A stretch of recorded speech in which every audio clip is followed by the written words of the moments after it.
Lugares con rostro, habitados de memorias. Deseos, signos, palabras, secretos, rincones, recuerdos. El Instituto Nacional de Antropología e Historia presenta Nuestras ciudades, moradas de hombres. Algunas, antes de fundarse sobre la tierra, tuvieron que ser soñadas por alguien. Muy buenos días. Estamos en Radio INA. Soy Salvador Rueda y les doy la más cordial bienvenida. La Secretaría de Educación Pública y Conaculta, a través del Instituto Nacional de Antropología e Historia, los invitan a acompañarnos en esta emisión de la serie Nuestras Ciudades. Hoy nos acompaña la doctora Janet Lezama López, quien es arquitecta de vocación, pero es diseñadora urbana por inclinación. Y ahorita nos va a explicar la diferencia entre ambos campos y además el territorio de ambos en torno al patrimonio y en torno a nuestras ciudades. El tema, como ustedes saben, es los centros históricos. Intentaremos analizar qué han sido y son las ciudades, tanto en el mundo físico como en el simbólico. Se trata de reflexionar sobre ese fenómeno tan profundamente humano que es el de los asentamientos urbanos como hábitat, el hábitat más complejo de nuestra naturaleza, la biológica, la económica, la social, mental, religiosa y utópica. La doctora Janet Lezama López, decía yo, es arquitecta por la Universidad La Salle, es su vocación, es su profesión, pero tiene un doctorado en diseño urbano por la Universidad de Oxford Brookes en la Gran Bretaña. Actualmente ella trabaja en el Centro INA Querétaro y es una de las más reconocidas trabajadoras en torno a los centros históricos y al dictamen y cuidado del patrimonio. ¿Cómo está, doctora? Buenos días. Hola, Salvador. Muy bien, muchas gracias por la invitación. Bien, vamos a empezar. Primero, vamos a hacerlo de tú. Dinos a mí y al público qué diferencia hay entre un diseñador urbano y un urbanista. Con todo gusto. Mira, el urbanista es aquel que se dedica a visualizar las ciudades desde una perspectiva macro, digamos. El gran plano, la gran imagen de lo que es una ciudad. En México, urbanista y planificador o planeador urbano son más o menos sinónimos. En teoría, ellos lo que hacen es estudiar ciudades para, de alguna manera, hacer que éstas mejoren la calidad de vida de sus habitantes. Es en una escala mayor. El diseño urbano, en su acepción contemporánea, se dedica a una escala mucho más pequeña a lo que ocurre ya aterrizando en la ciudad, en el espacio público, en esta interfase entre el espacio público, que es la calle, la plaza, el jardín público, y el espacio privado, que son las edificaciones, los edificios, casas, etc. Entonces, a esta pequeña escala es a lo que le concierne el diseño urbano, pero visualizando el espacio público y la ciudad como una construcción social. Lo que le interesa al diseño urbano es la construcción social de ese espacio público, por lo tanto, está orientado a ser sensible hacia la gente, porque finalmente es la gente, las personas, quienes usan o habitan estos espacios. Es de tal manera que el diseño urbano ha revolucionado en los últimos 30 o 40 años, sobre todo en Europa y en América, intentando hacer que las ciudades sean, que respondan, que sean sensibles a la gente al tiempo de aumentar la calidad de vida. Esto lo que tendría que producirnos son ciudades vibrantes, son ciudades hermosas, son ciudades habitadas, son ciudades usadas, ¿no? A diferencia de la planificación urbana, que lo que ve es el gran mapa y dónde voy a colocar las vías de comunicación, dónde las áreas industriales, etcétera. Digamos que un diseñador urbano se preocupa por la proporción humana que debe tener el uso de la ciudad, mientras el urbanista está pensando en la ciudad como un mecanismo que tiene que funcionar más allá de los habitantes que tenga. Exactamente. Muy bien. Ahora, ¿en qué incide ser un diseñador urbano en el cuidado del patrimonio, porque manejas una cosa interesante que los historiadores urbanos sí plantean muy puntualmente, que es esta línea entre el espacio público y el espacio privado, el lugar en donde ni el Estado mismo tiene injerencia, pero sí el espacio público. Entonces es una línea que a veces es muy delgada, se invade una a otra. ¿Qué hace ahí un diseñador urbano hoy y qué haría para el cuidado del patrimonio?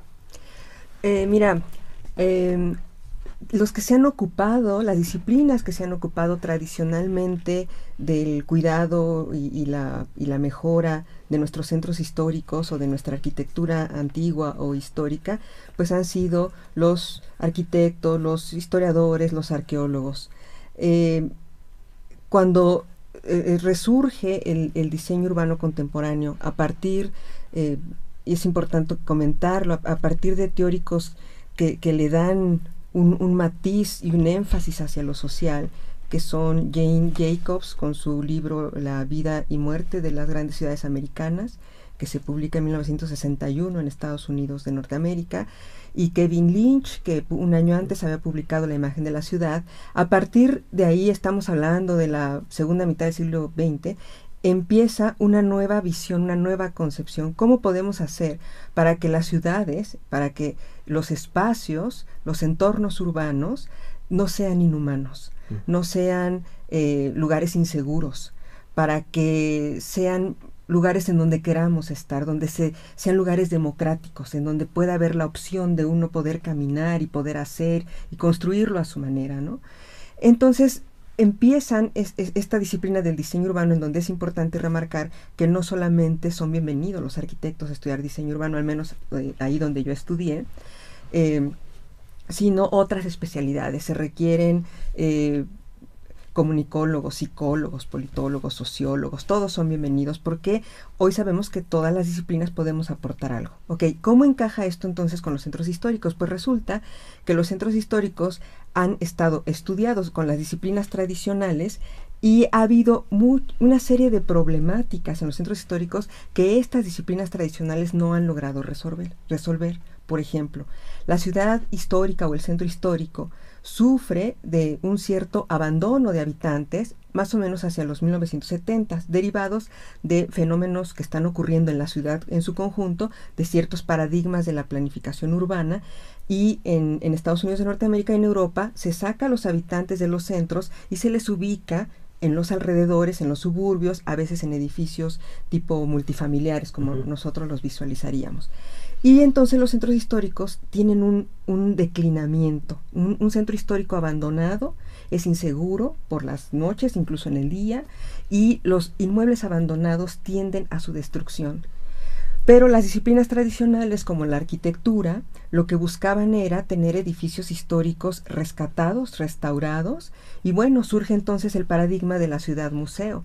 La ciudad museo es una ciudad histórica, o un centro histórico, en donde los edificios han sido ya rehabilitados, están en buenas condiciones, pero es una ciudad sin alma, es una ciudad deshabitada, y por lo tanto es una ciudad insegura. El paradigma de la ciudad museo, que surgió a finales del siglo XX, se confronta ya en el siglo XXI con la ciudad histórica disneyificada, en donde una estrategia para rehabilitar los centros históricos pues es hacerlos atractivos al visitante, pero se nos pasa un poco la mano, y entonces entran los especialistas en cómo le sacamos provecho al patrimonio, y surge, es un paradigma que ya está teorizado por un teórico inglés, esta dignificación de los centros históricos bajo el paradigma del heritage, que no se puede traducir tan literalmente como patrimonio o como herencia, sino como heritage, ¿no? Entonces, entre la ciudad museo y la ciudad Disneylandia, ¿no?, histórica, pues algo había que hacer, porque estos centros históricos, en sus orígenes, hablemos de la ciudad novohispana de América, nuestros centros históricos, en sus orígenes el centro histórico era la ciudad completa, y ahí ocurría todo. Ahí estaban lo que técnicamente se llama los usos del suelo mixto.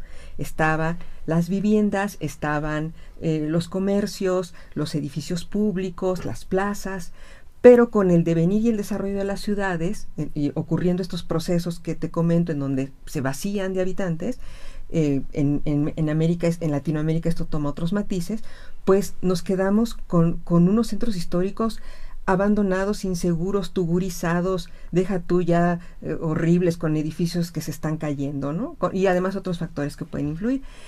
Y entonces el diseño urbano, con sus nuevos marcos teóricos, lo que nos brinda es una nueva óptica, una nueva manera de cómo podemos mantener un centro histórico, como te explicaba, vibrante, amado, utilizado, habitado, con esta mezcla de usos de suelo, ¿no? Para que no solamente esté en función del turista o del visitante, sino primero y antes que nada esté en función de sus habitantes y de las personas que lo visitan en lo cotidiano. Claro, la diferencia está en que si es una ciudad museo, en realidad es una ciudad muerta, aunque sea hiperrealista este museo, en donde vistas un poco de novohispanos, por decir a la gente que viva en el centro histórico de Querétaro, pero en realidad estaría muerta. Y la otra, si es abandonada, pues estaría también muerta, pero además deshaciéndose. Y entre las cosas que hemos platicado con distintos entrevistados en este programa está el peligro de que desaparezcan los centros históricos. ¿Qué perderíamos al perder los centros históricos en el sentido del referente de la memoria? Pero también, ¿qué perderíamos, Janet, si los convertimos en una ciudad Disneylandia? Pues mira, aquí entran en juego como distintos elementos. La ciudad es una forma física, sin duda, algo tangible, edificios, calles, elementos de la ciudad que podemos tocar, pero también es una construcción social, es lo que está ocurriendo ahí, que hizo que en primer lugar se generara y que hace que constantemente esté evolucionando. Una ciudad con edificios muy hermosos, pero abandonada, no es una ciudad, como está ocurriendo ahora en China, en donde se contabilizan cerca de 65 millones de viviendas abandonadas, nuevas, recién construidas, en una serie de ciudades que no ha sido posible habitar. ¿Por qué? Simplemente los chinos no se quieren ir a vivir ahí, por más que les rebajen y les rebajen los precios. Bueno, esa es como un elefante, son elefantes blancos, eso no son ciudades, ¿no?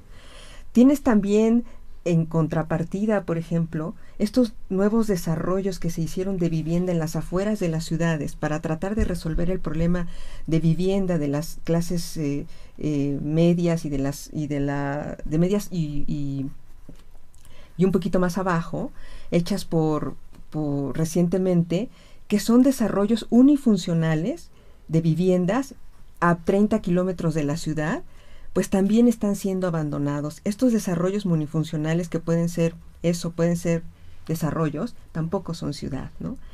¿Qué es lo que hace que sea ciudad? Bueno, aparte de su forma física y tangible, Saskia Sassen, una socióloga holandesa muy, muy brillante, nos dice, para que haya urbe, para que haya ciudad, tiene que ser compleja, tiene que estar inacabada y tiene que permitir el hacer. ¿Qué quiere decir esto? Compleja porque están ocurriendo muchísimas cosas, muchos procesos ahí dentro.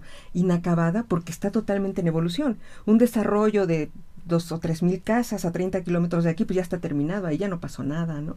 Incluso Saskia Sassen se atreve a decir que Santa Fe, aquí en México, no es ciudad, que es un desarrollo denso, ¿no?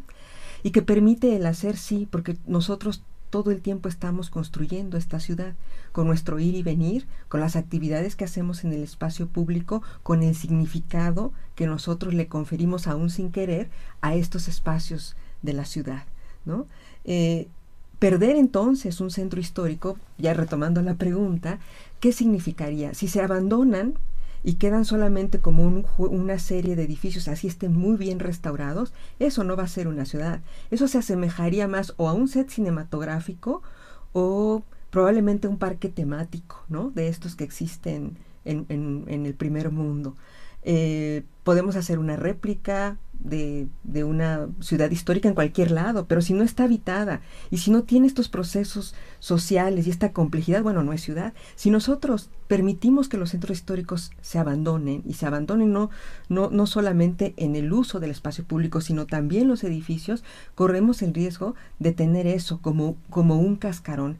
Y no solamente estaríamos perdiendo una parte de nuestra memoria de lo que ahí haya ocurrido, sino que estaríamos perdiendo una parte principal de un referente de identidad, por ejemplo, ¿no? Porque hoy sabemos con las nuevas investigaciones que en efecto los entornos construidos sí contribuyen a la construcción de las identidades individuales y sociales de las personas y de los grupos.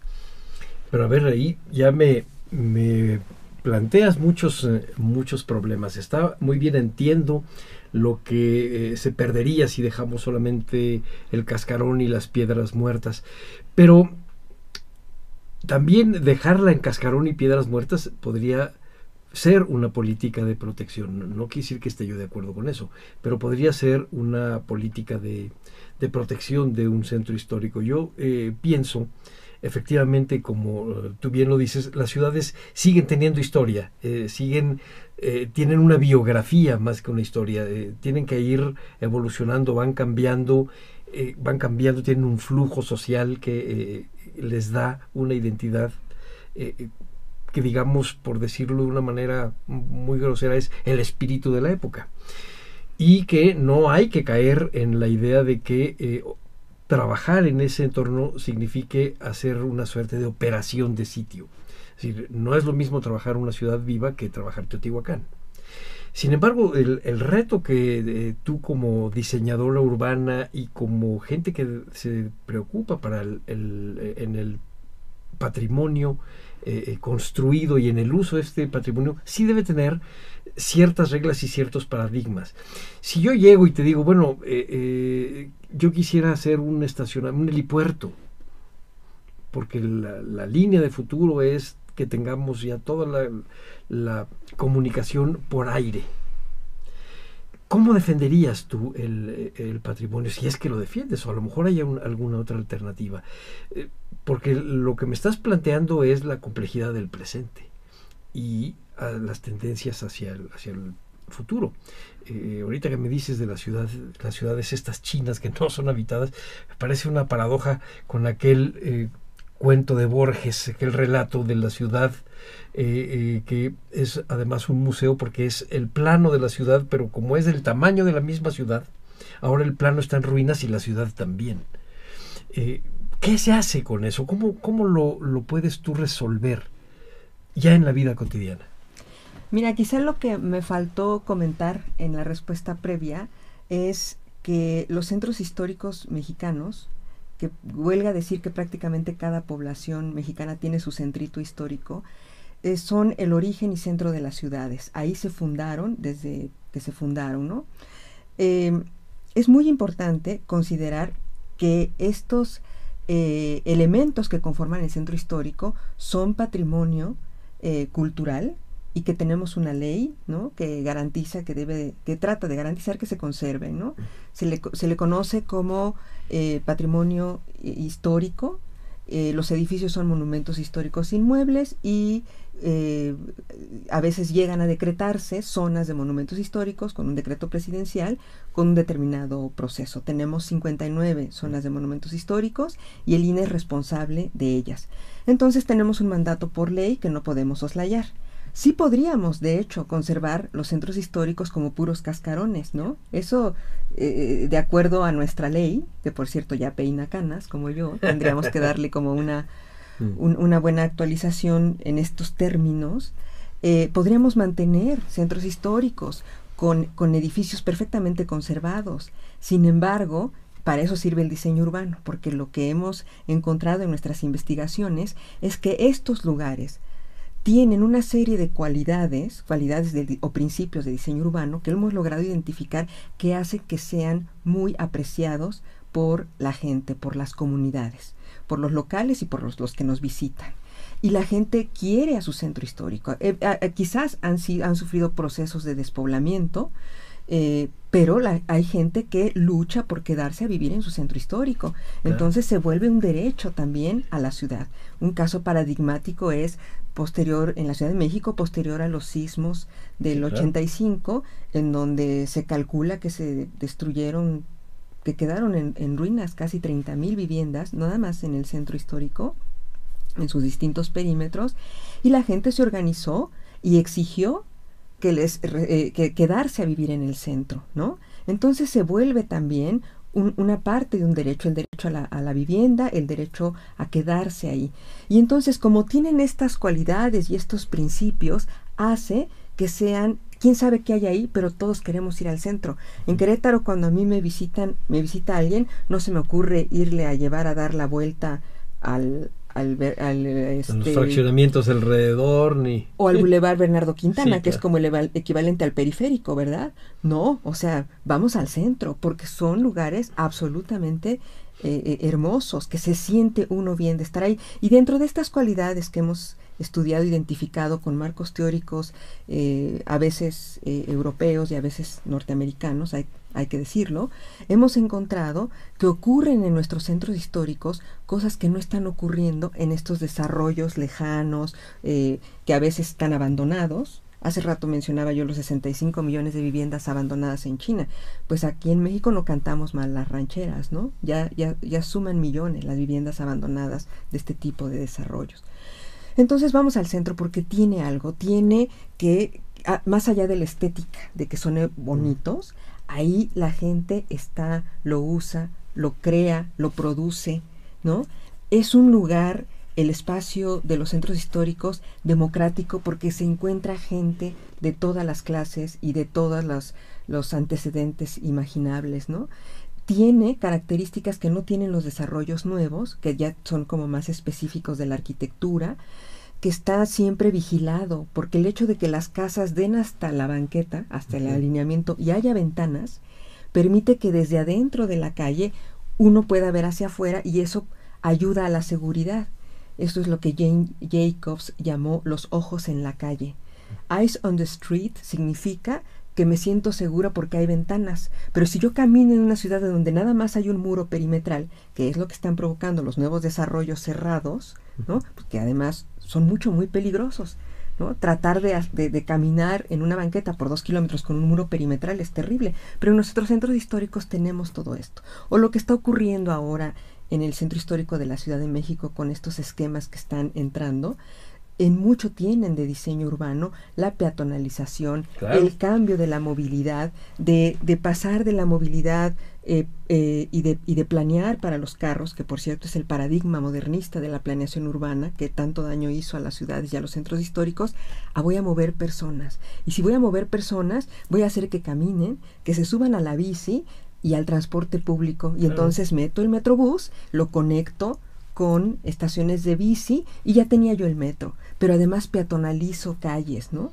Y ha sido el éxito total en términos no solamente de uso, que haya en un día 300,000 personas paseando por la calle de Madero, eso es bueno, pero la gente está regresando a vivir al centro histórico, y estas estrategias de intervención y de manejo del centro histórico de la Ciudad de México también son de diseño urbano, aunque probablemente aquí en México no se conceptualicen de esa manera. Por eso es que no podríamos permitirnos tener centros históricos de puros cascarones y de edificios muy bonitos, pero tipo una ciudad muerta como Teotihuacán o cualquiera de nuestras ciudades mesoamericanas. O las ciudades museo que hablabas hace un rato, las ciudades museo, que son del hiperrealismo, pues, de fin de semana. Pero ahorita das respuesta a la tontería que pregunté sobre los helipuertos. La clave está en hacerlos accesibles peatonalmente. Otra vez la proporción humana de la que hablabas hace un rato. Y efectivamente yo pienso que la tendencia de los centros históricos para poder ir resguardando y dándole uso a los edificios que son patrimonio es hacerlos accesibles con muebles urbanos, con señalizaciones, con una serie de servicios que no afectan, no son agresivos a esta ciudad, y al mismo tiempo la hacen totalmente viva. Y además esto que hemos platicado ahora contigo, pero que los otros entrevistados que hemos tenido en este programa lo reiteran, que es hacer que la gente viva sus centros históricos. Y viva no en las ruinas del centro histórico, sino viva bien. Crea un espacio de confort, pero que además efectivamente se democratiza. Exactamente. Y esta idea que ahora nos planteas en relación al trabajo del INA, además de que peine canas o no, finalmente la gente que trabaja en el INA es muy creativa y logra que haya cambios en la práctica de su profesión sin necesidad de violentar las leyes. ¿Cómo le haces tú? ¿Qué es exactamente lo que haces tú como diseñadora, además de como arquitecta, allá en Querétaro? Pues mira, yo voy a cumplir ya 28 años de trabajar en el instituto y todo lo que soy se lo debo al INA. Gracias al instituto me pude formar y encontré en un determinado momento que lo que había que hacer era generar conocimiento, hacer investigación científica sobre este tema para poder de esta manera aportar los elementos para poder cambiar estos paradigmas del cuidado de los centros históricos. Así que llevo ya algunos años haciendo estas investigaciones que están permeadas, por supuesto, por mis posturas teóricas del diseño urbano, pero que están, digamos, enraizadas en la labor del INA. Lo que nos ha permitido, por lo menos el trabajo que he desarrollado hasta el momento, es poder tener elementos nuevos para poder trabajar de manera colaborativa con los demás actores que inciden en los manejos de los centros históricos. En el caso Querétaro, trabajamos colaborativamente con las autoridades municipales de gobierno del estado, inclusive con los agentes particulares y privados que quieren llevar a cabo algunas intervenciones y vamos como construyendo de una manera más de consenso cómo podemos orientar mejor las intervenciones. Por ejemplo, el cambio del paradigma de la movilidad en el centro histórico. Es complicado hacer que la gente entienda que tenemos que cambiar nuestro modo de pensar, que hay que llegar con el carro hasta dentro del edificio que queremos visitar. A lo mejor el carro lo tengo que dejar a 3 cuadras o a 10, pero a lo mejor ahí puedo tomar una bicicleta que me dan en préstamo gratis o me subo a un transporte barato y bueno, hecho especialmente para el centro histórico y puedo llegar a donde voy. Este cambio de paradigma lo estamos trabajando constantemente para que las intervenciones estén más orientadas a hacer estas transformaciones que respondan más a la gente. Lo que tú decías hace rato, que la gente viva su centro histórico y que viva en su centro histórico. Uno de los grandes problemas, además de la movilidad, del tráfico automotor que genera contaminación, tráfico y que incide en la salud de las personas e inseguridad, si nosotros cambiamos este paradigma, lograríamos solucionar ese problema. Pero el otro gran problema es el despoblamiento de los centros históricos. Entonces, con un cambio de políticas en el manejo, en la gestión, es posible hacer que la gente regrese a vivir al centro histórico. Y entonces de esta manera nosotros vamos aplicando las investigaciones, los resultados, vamos tratando de impulsarlas con los actores oficiales y con los actores también sociales, con resultados que son, en principio a veces parece como poco a poquito, a veces uno se desalienta, pero que en la medida en que pasa el tiempo vamos viendo que sí vamos obteniendo algunos resultados. Pues a lo mejor no solo algunos, muchos. Porque ahora que me dices 28 años de trabajar en el INA, uno sin querer puede que note la huella del trabajo que hacen ustedes allá en Querétaro. Digamos, hace un poco más de medio siglo que yo iba a Querétaro, cuando yo era muy niño, que nos llevaba mi papá, mi mamá, y ves el Querétaro de ahora, y tienes mucho más visibles los edificios del siglo XVIII, que hace 50 años en donde todo estaba tapado con letreros y que no había ningún cuidado de nada. Eso se debe al trabajo de ustedes. Pues sí hay una intervención muy importante del Instituto Nacional de Antropología e Historia en Querétaro, cuya oficina, por cierto, el año pasado cumplió 30 años, se celebraron 30 años allá al tiempo de celebrarse los 75 del INAH, pero lo que hemos encontrado en nuestras investigaciones, y esto es bien importante, es que la belleza del Centro Histórico de Querétaro, que por cierto es uno de los mejores conservados de todo México, obedece en buena medida a su gente, a sus comunidades, porque lo quieren, porque se preocupan. Porque hay voluntad. Entonces hay una sinergia que se va dando, ¿no?, entre la labor del instituto, pero sobre todo de su gente, de sus comunidades y también de los actores oficiales, a los que nosotros no consideramos parte de las comunidades.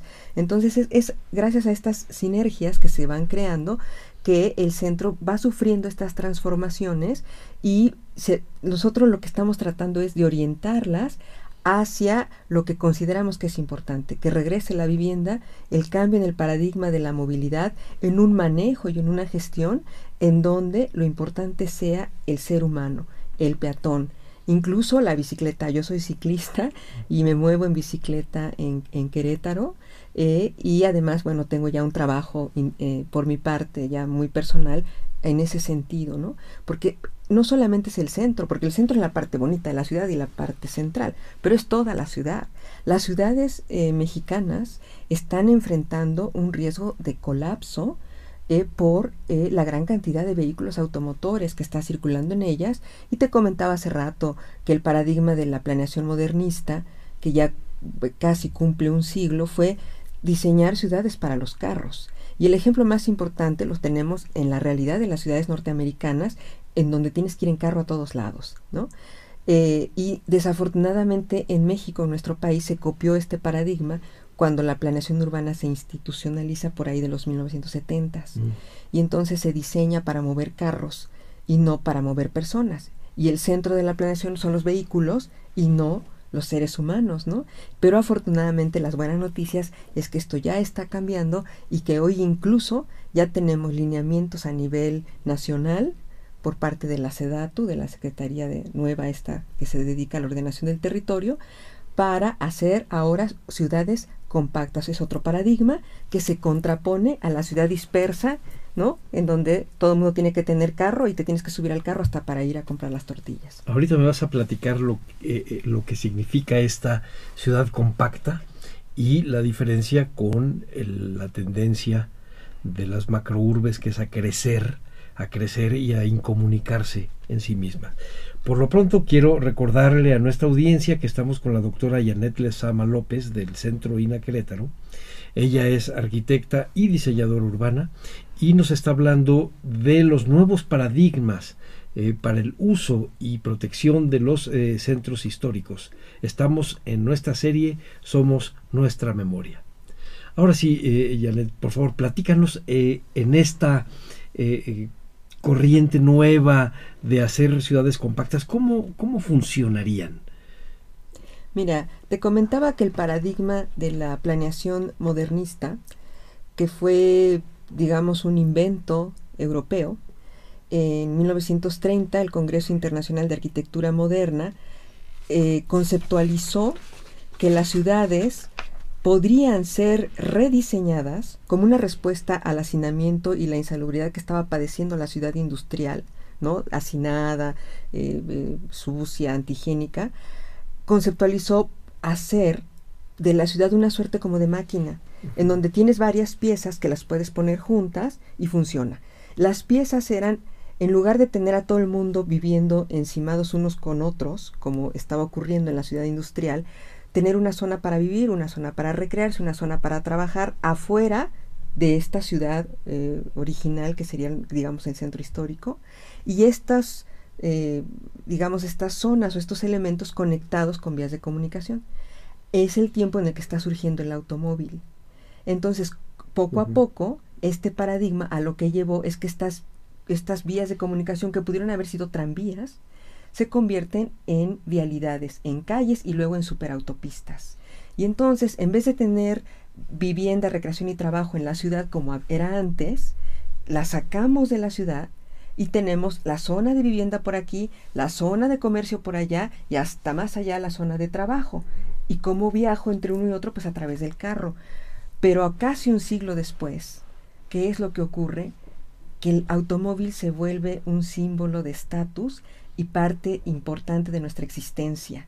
Y entonces empezamos a trasladarnos hacia ciudades hechas para los carros. Se invierte en vialidades y el paradigma de esto, que se llama la zonificación, nos lleva a tener lo que hoy tenemos: ciudades sumamente dispersas, muy grandes, desparramadas, como ocurre con Querétaro, por cierto, que tienen bajas densidades, es decir, ciudades que se planearon para tener 100 habitantes por hectárea y hasta 200, como llegó a tener en algún momento la ciudad histórica, ahora tienen apenas 40 habitantes por hectárea. Están desparramadas con pocos habitantes. Tú sabes lo caro que es llevar servicios a los desarrollos que están a 20 kilómetros de la ciudad. Servicios, infraestructura, recolección de basura, agua, etcétera. Es carísimo. Y además atenta contra el equilibrio ambiental, porque ciudades llenas de carros te producen una cantidad impresionante de dióxido de carbono. En Querétaro ahorita estamos calculando la huella de carbono en más o menos entre 4 y 5 toneladas anuales por habitante, porque Querétaro además tiene el vergonzoso honor de ser la ciudad en donde hay más carros por persona. Tenemos 2 habitantes por carro, ¿no? Entonces surge, primero en Europa, el paradigma de la ciudad compacta. Vamos a densificar, vamos a detener este desarrollo desparramado de las ciudades. Y un buen lugar para densificar, por cierto, son los centros históricos, donde ya tienes la infraestructura lista, digamos, ¿no? Y donde ya tienes incluso edificios que solamente hay que intervenir para poder hacer ahí viviendas. Pero vamos a dejar de desparramar las ciudades y vamos a prohibir estos desarrollos en las afueras. Y ahora, en vez de diseñar para carros, vamos a diseñar para personas, peatones, ciclistas, transporte público, y vamos a desincentivar la utilización del carro particular. Este es un paradigma que nos llega de Europa y que ahora en México ya está en los lineamientos. Se van a prohibir, o ya se prohibieron, estos desarrollos habitacionales a muchos kilómetros de la ciudad. ¿Por qué?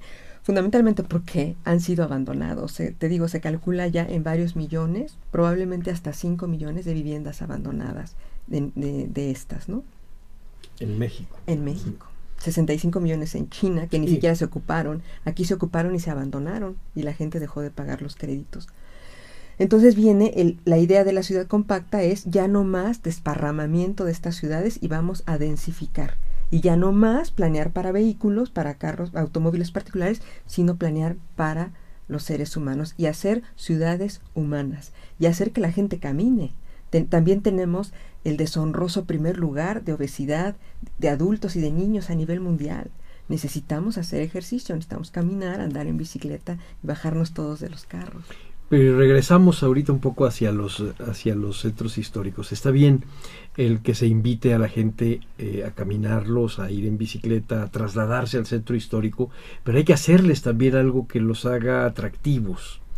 No solamente el que sean muy bonitos, etcétera, sino hay que convertirlos en un referente de la memoria que los vuelve necesarios. Es decir, necesitas también planear el centro histórico junto con la demás área urbana. En ese caso, ¿qué es lo que hace un diseñador urbano en el INAH? Por ejemplo, en el caso de la movilidad, el diseño urbano sirve para diseñar estrategias de movilidad que incluye el transporte de todo tipo. Nosotros podemos, estudiando el centro histórico, hacer estrategias para su manejo o gestión, en donde planeamos cómo va a ser esa movilidad. Para que pueda la gente caminar, aunque no lo creas, a veces basta con aumentar la banqueta al doble de tamaño. En Querétaro tenemos banquetas de 60 centímetros y además postes ahí en medio, ¿no? Porque los centros históricos no fueron hechos para los carros, ¿no? No había carros cuando se hicieron los centros. Bueno, una estrategia de diseño urbano y de intervención es que aumento la banqueta, y la banqueta, en vez de tener 60 centímetros con un poste en medio, deberá de tener por lo menos 1.20 e idealmente un 1.5, para que eso permita que una persona con discapacidad, por ejemplo, que utiliza 2 bastones, pueda caminar cómodamente. Eso tan simple es una intervención de diseño urbano, hacer una banqueta de 1.50. Para que alguien se suba a la bicicleta sin miedo a ser arrollado, y ser arrollado en efecto, hay que hacer un espacio para que circule la bicicleta, que no necesariamente tiene que ser demasiado sofisticado, pero hay que hacer un espacio que puede ser un ciclocarril, incluso en el centro histórico. Ya hay en el centro histórico de la Ciudad de México, ya los hay en Puebla, ¿no? Y entonces le vamos quitando espacio a su majestad el carro. Esto que te acabo de comentar son estrategias de diseño urbano. Para que la gente camine, pues necesita espacios para caminar, necesita sombra, necesita iluminación, quizás en las noches, necesita la presencia de gente, ¿no? Estas son estrategias de diseño urbano y a veces son intervenciones sencillas. Estudiamos los flujos peatonales, por dónde camina la gente, y con base en ello hacemos la estrategia para que en estos lugares sean los primeros en donde podamos prever que el caminar sea más agradable y por lo menos se pueda dar.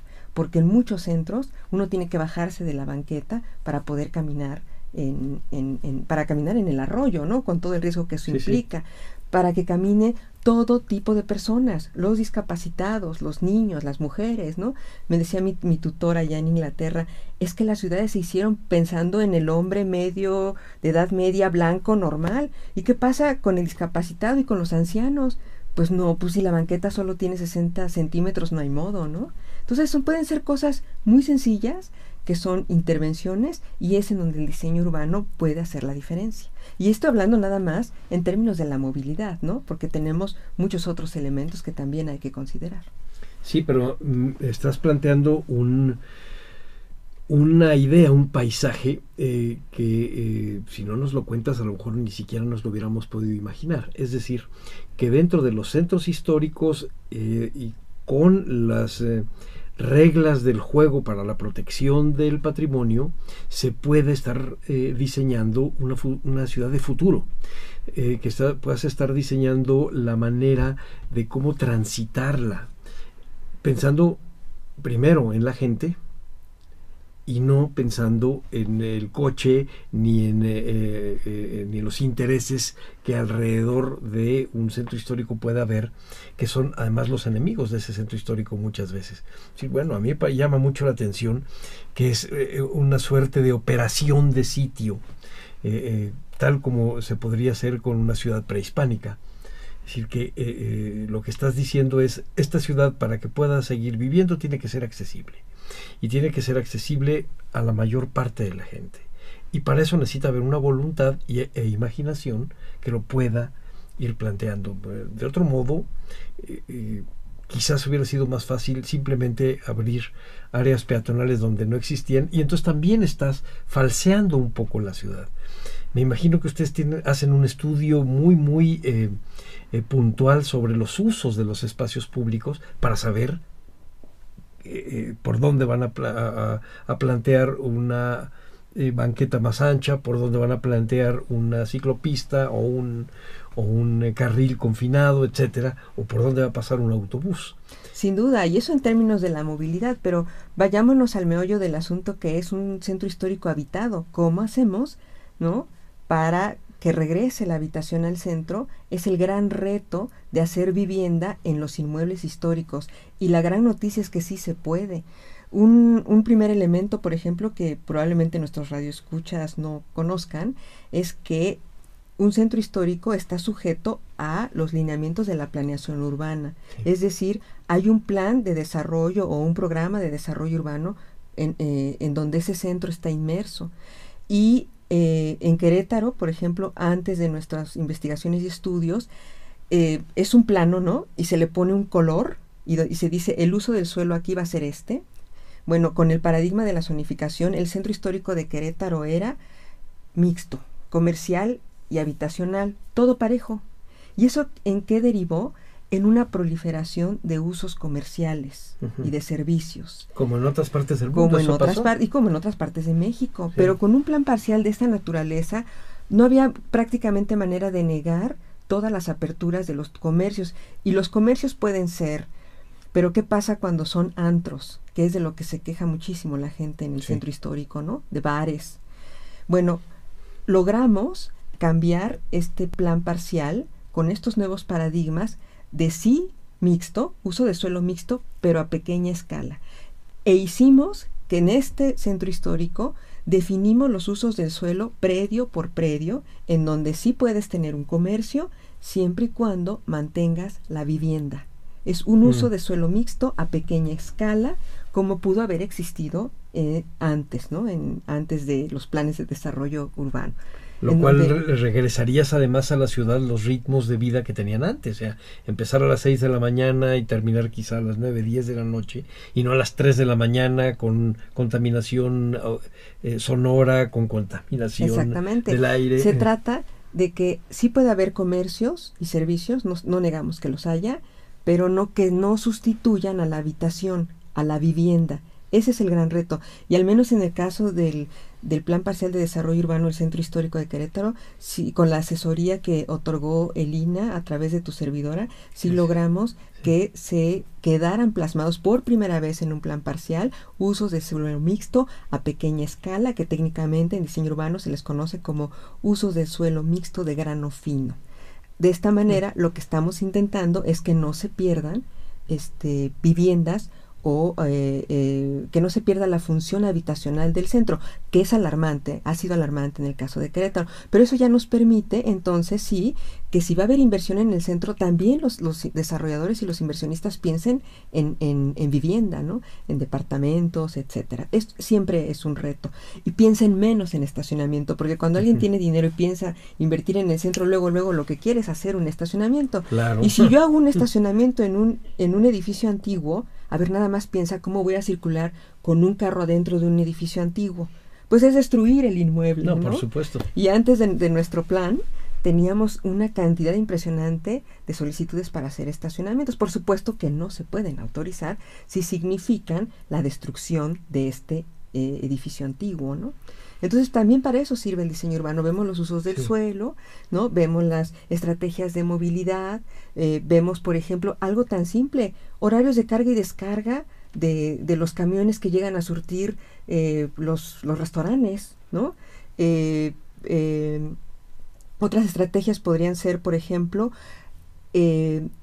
revisar con detenimiento cuál es el estado de conservación de estos inmuebles antiguos, cómo se han transformado en el tiempo. Hicimos una investigación tipo morfológica que nos dio cuáles han sido estas modificaciones, cuáles destruyen el edificio y cuáles son más viables.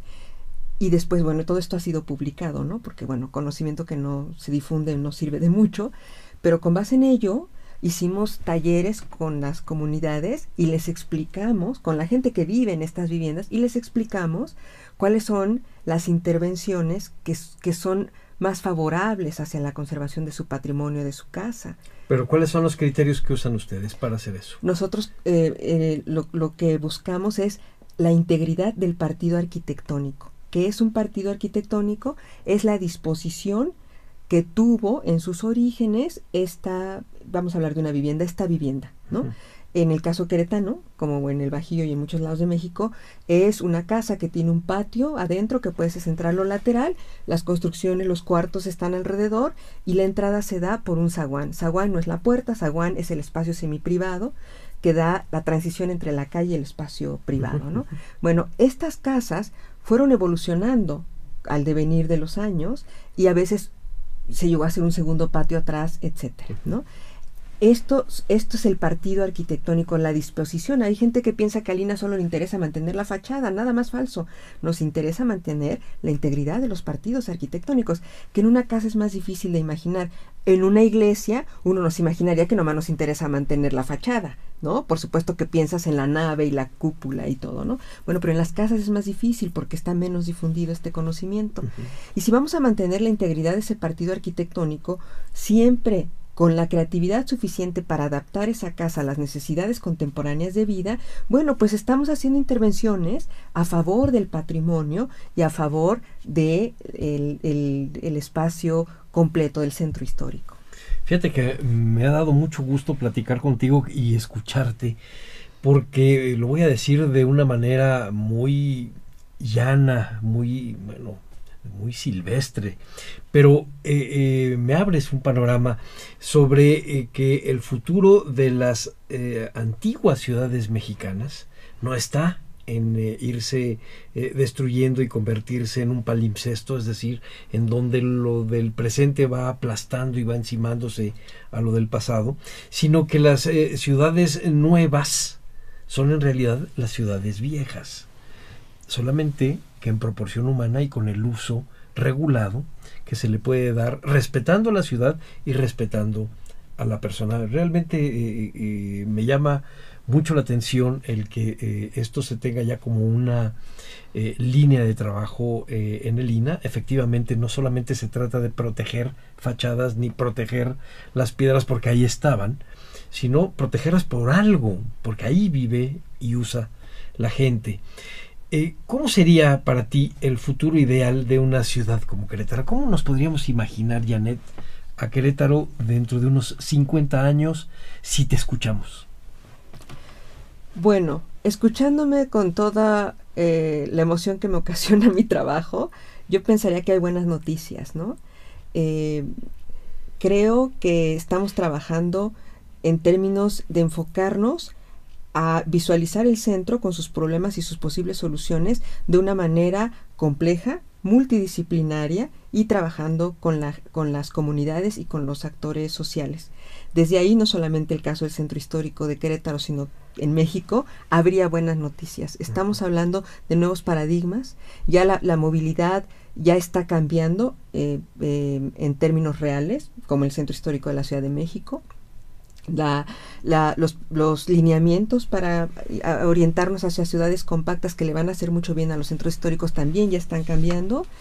Y con estos nuevos, con este nuevo conocimiento nos estamos avanzando a hacer que el manejo o la gestión de los centros históricos sea colaborativo, que es algo que nos pide UNESCO, por cierto, para los sitios que están en la lista del Patrimonio Mundial, los centros históricos Patrimonio Mundial, que los planes de manejo o gestión sean hechos de una manera colaborativa con los actores importantes, y por actores entendemos a las comunidades, y no necesariamente que estén formalmente organizadas, a los habitantes, a los dueños de los comercios, a los paseantes, incluso hasta los que llegan a visitar, ¿no?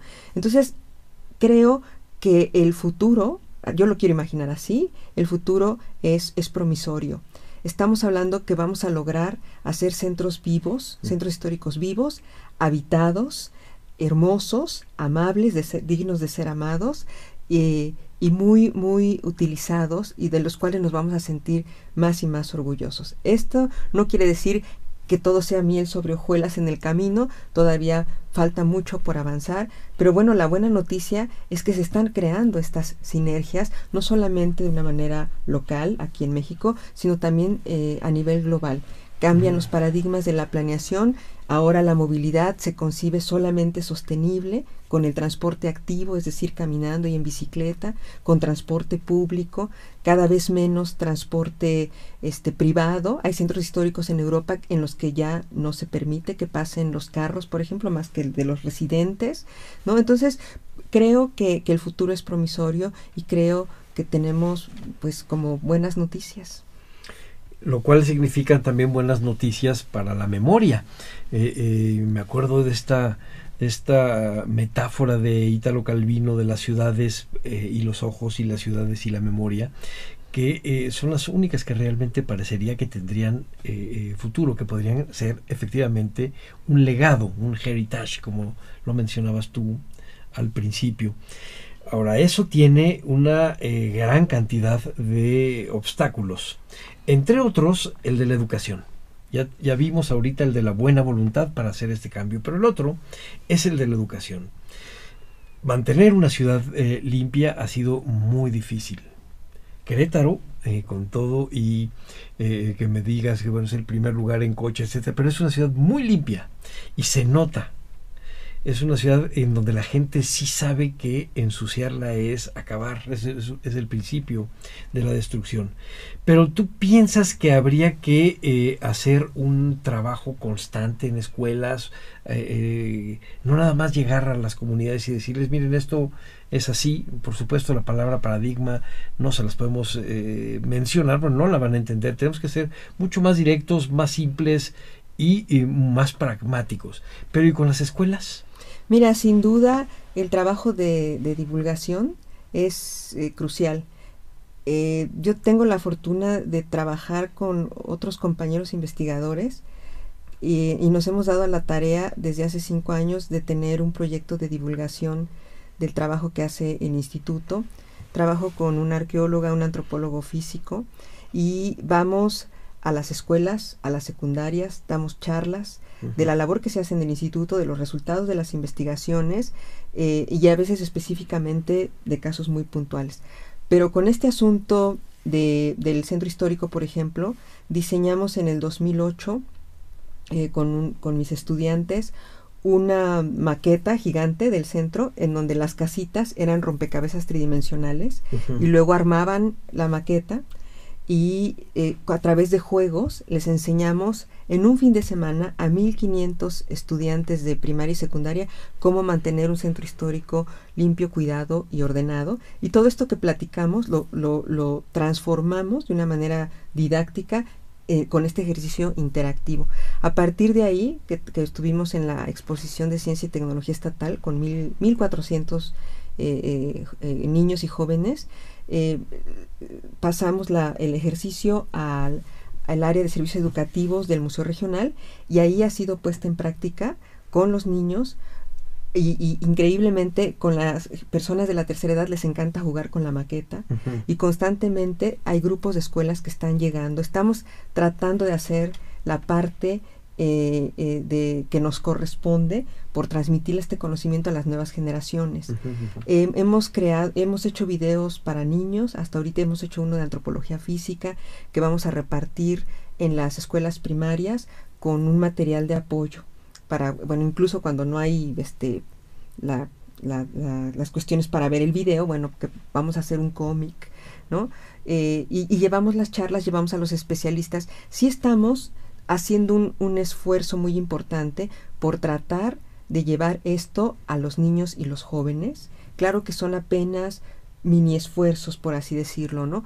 Lo que sí es muy importante es que la asignatura del cuidado del patrimonio cultural en todas sus vertientes entre de lleno en lo que se llama la asignatura estatal en las escuelas primarias, que ya existe la asignatura estatal y que es cuestión de que entre de lleno y yo espero que el Instituto Nacional de Antropología sea protagonista en estos contenidos. Bueno, ahora el instituto está planteando la creación de una mediateca en donde todo esto que nos estás diciendo creo que sería básico para tener un referente y para poderlo consultar y además para imaginar hacia adelante qué hacer.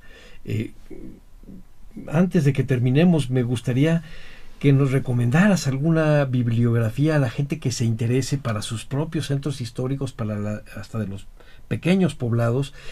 ¿Qué es lo que pueden leer? ¿De dónde pueden ellos abrevar para tener las ideas sobre este tipo de protección tan particular?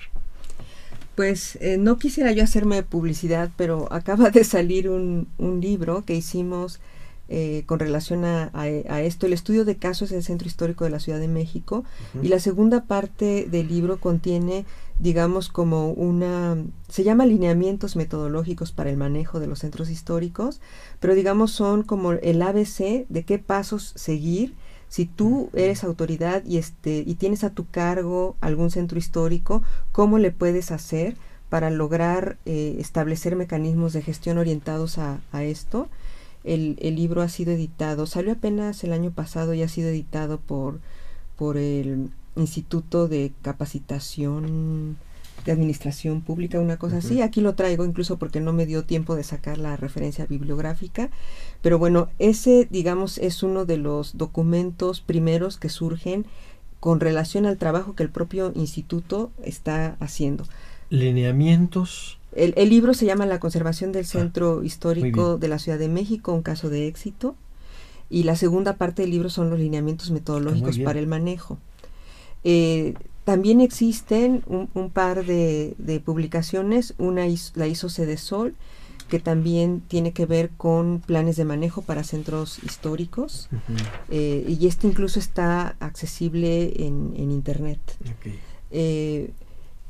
más allá de eso, pues los invitamos a seguirnos.